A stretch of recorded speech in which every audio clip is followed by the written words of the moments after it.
Takže máme zamiešané. Môžeme ísť tlačiť do súdka. To keď chcete cez zimu vitamíny, tak si treba spraviť toto. Kvasenú kapustu. A potom ešte aj čalamádu.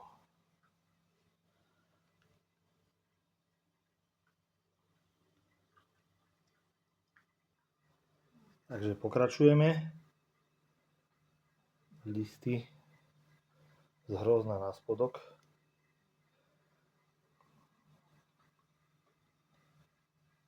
A ideme tlačiť.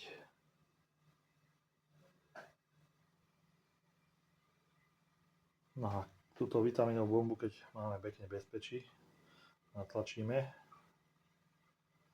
až povrch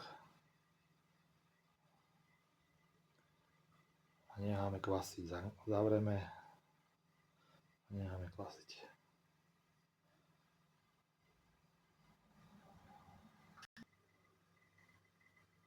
No aby toho nebolo málo, tak pokračujeme čalamádou.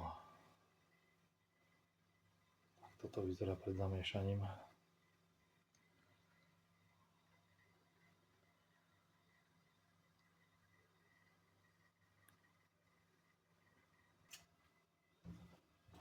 No takže už máme hotovo. Dúfam, ešte do pohárov a hotovo.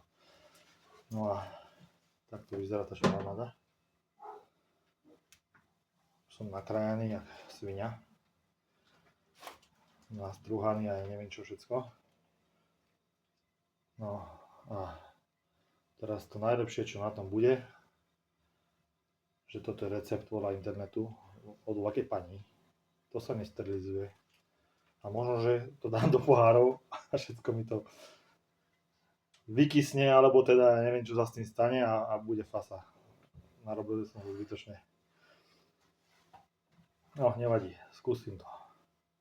Skúsim dôverovať receptu z internetu.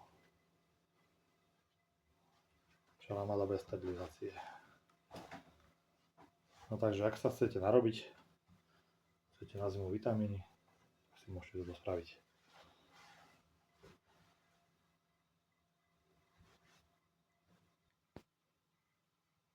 No takže už teraz naozaj hotovo.